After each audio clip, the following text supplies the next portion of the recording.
Hello friends, welcome to age of code. कैसे हैं आप सब? आई होप आप सब अच्छे होंगे और अच्छे से पढ़ाई भी कर रहे होंगे। और आज आप सोच रहे होंगे कि मैं ये कुछ नया लेके आई हूँ आज ये HTML तो नहीं है। तो आप बिल्कुल सही सोच रहे हैं। मैं आज आपके लिए CSS का इंट्रोडक्शन लेके आई हूँ।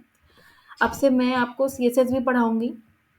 जैसे हमने HTML की जर्नी कवर की थी, पूरा स्टार्ट बेसिक से लेके एडवांस तक गए थे, ऐसे ही बिल्कुल सेम हम CSS में भी करेंगे। बेसिक से लेके एडवांस तक जाएँगे। मैं आप लोगों को बहुत अच्छे से हर एक टॉपिक से इंट्रोड्यूस कराऊँगी, देन उसको अच्छे से समझाऊँगी। फिर हम प्रोजेक्ट्स भी बनाएँगे CSS में, जैसे हमने HTML में बनाए थे। सो अभी हम बात कर लेते हैं कि CSS क्या है।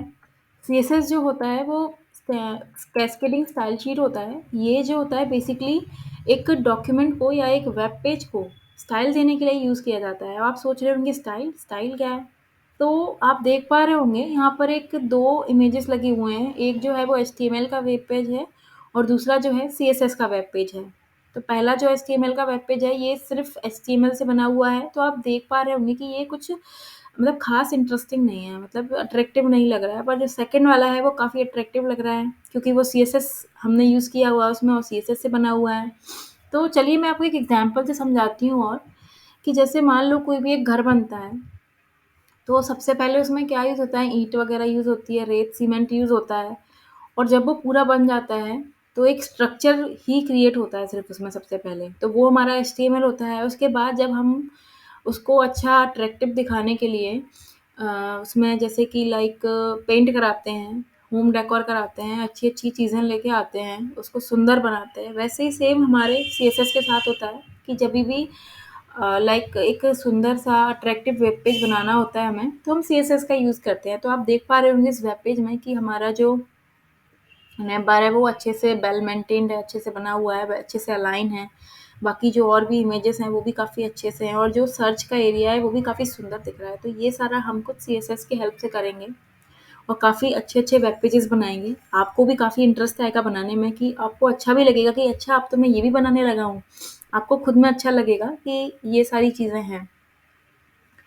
सो मैं आपको धीरे-धीरे करके सारे टॉपिक कवर कराऊँगी। दूसरा क्या है कि एक जो अपना जो CSS है वो रिस्पॉन्सिव के लिए भी काफ़ी अच्छा होता है।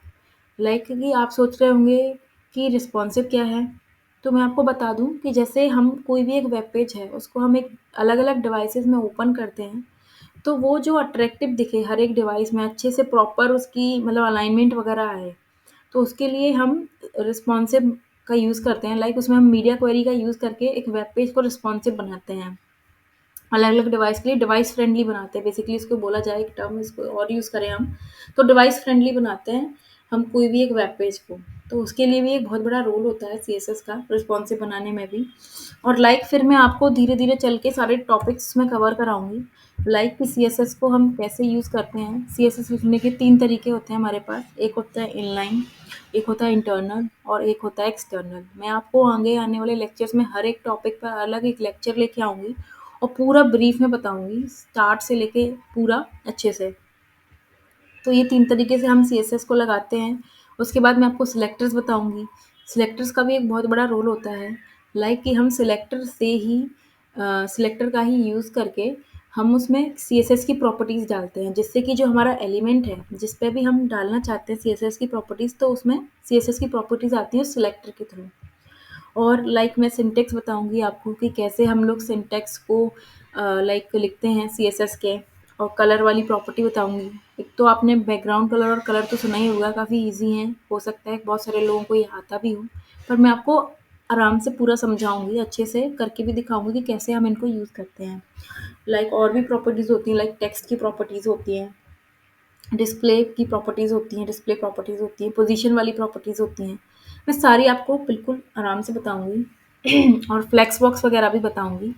तो आप लोग अब हम लोग CSS सीखने वाले हैं, तो आप लोग पीछे से भी HTML की प्रैक्टिस करते रहिएगा। और जो भी आपने HTML में पढ़ा है मुझसे, आपको समझ में आया हो और अगर आपने प्रैक्टिस किया हो प्रोजेक्ट्स की भी, तो मुझे कमेंट सेक्शन में ज़रूर बताइएगा। और मुझे ये भी बताइएगा कि कितने लोग इंटरेस्टेड हैं, मतलब एक्साइटेड हैं बहुत ज़्यादा CSS के लेक्चर्स के लिए, तो मुझे कमेंट सेक्शन में ज़रूर बताइएगा।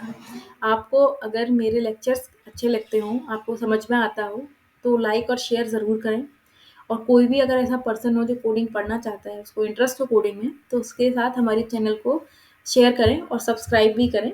Thank you so much. मिलते